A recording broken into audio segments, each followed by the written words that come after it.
Sec 2 Express, today we're going to go through direct and inverse proportion. Specifically direct proportion today, we'll be going through notes 10a. Let's jump straight into it. Now 1.1 says direct proportion. The table below shows the number of money you need and the number of items you can purchase from Daiso, the $2 shop. Fill in the missing blanks. Very simple. If you have one item, you can use $2 to buy the item. If you got two items, you can use $4. If you have three items, very obvious, $6. If you have $10, you can buy 5 items. And obviously, if you have 7 items, if you have 7 items, you'll pay $14. If you have 8 items, $16. Now, what's the point of this exercise in this table?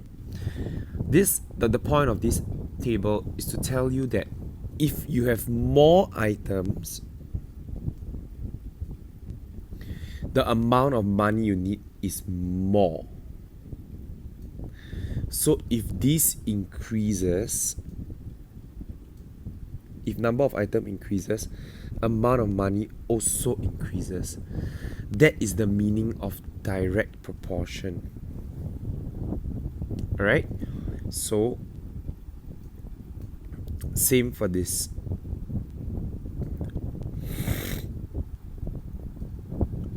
Okay, let's fill in the blanks here first. This is $6. Now, if my items decrease from 6 to 3, you see, decrease. The amount of money you need also decrease. That is direct proportion. If it increase, it increase. If it decrease, both sides will decrease. Alright? So how does that relate to our formula that I'm going to teach you today? Imagine this. 6 equals to 2 times 3. If I have 2 times 4, you become 8. If I got 2 times 5, I'll get 10. If you notice, this number remain constant. No change. This is constant. If this number increases, 3 to 4 to 5, if this number increases, you realize that this number also increases. Alright? So this is how we get our formula y equals to kx, where k is a constant.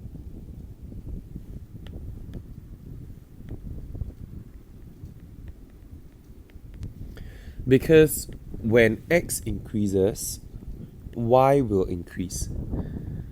You see? 3 to 4 to 5 increase, 6 to 8 to 10, it increases as well. That's why it's direct proportion.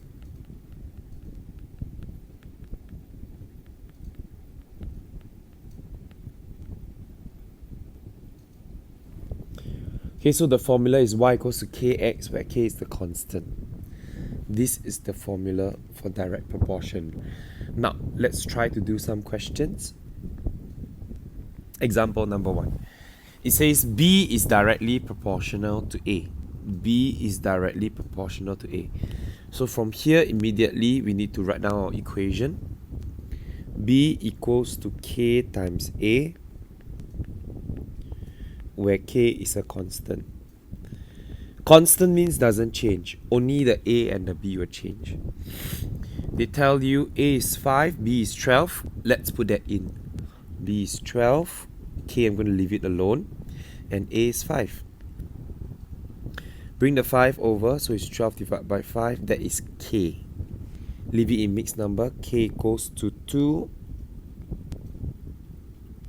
over 5. Now, once you get the value of K, let's put the value of K back into the equation. So we get B equals to 2 over 5A. Okay? Remember that when B goes up, when B increases, A will also increase. This 2 over 5 remains constant. So this is the answer for part A. Find an equation connecting A and B. This is called an equation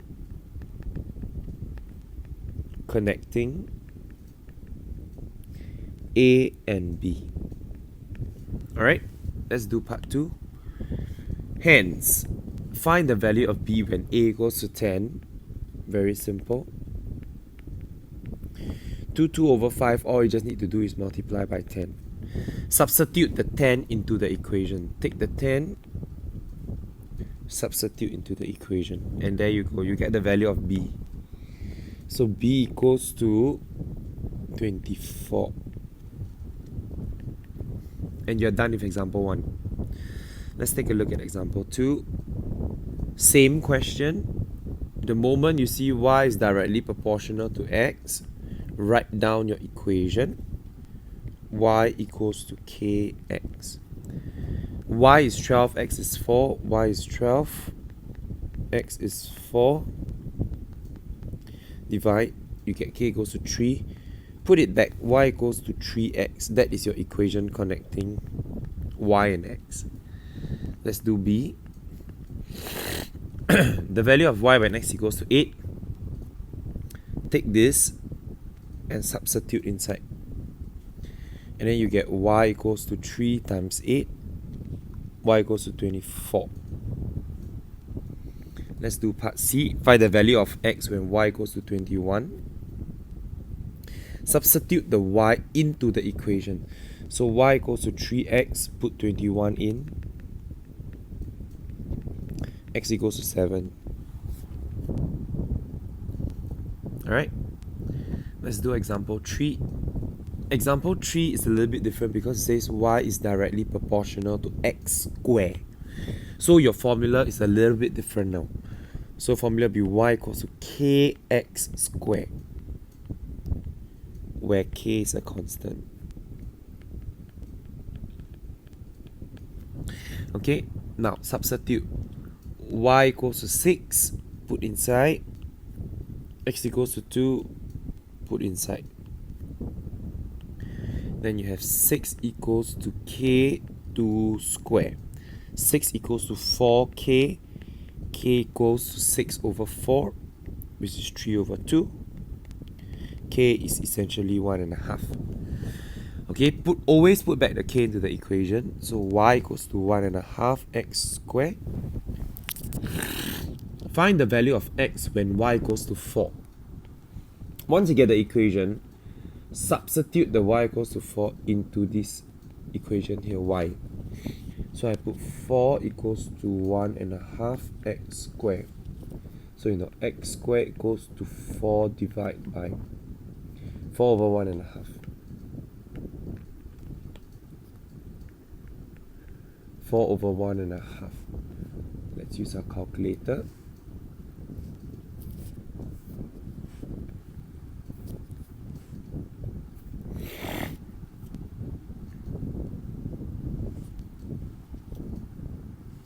Four divided by 1.5. Okay. 2 and 2/3.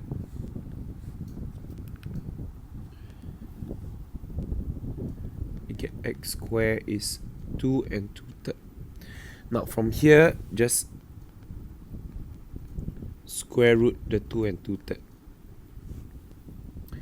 And then you get the answer. 4 divided by 1.5. Yep. Okay, so I don't have a calculator with me, so you can just press your calculator. Remember, there is a plus and a minus. Alright, once you're done, please do this practice question number 1 as your homework and submit through OneNote. That's all I have for you today.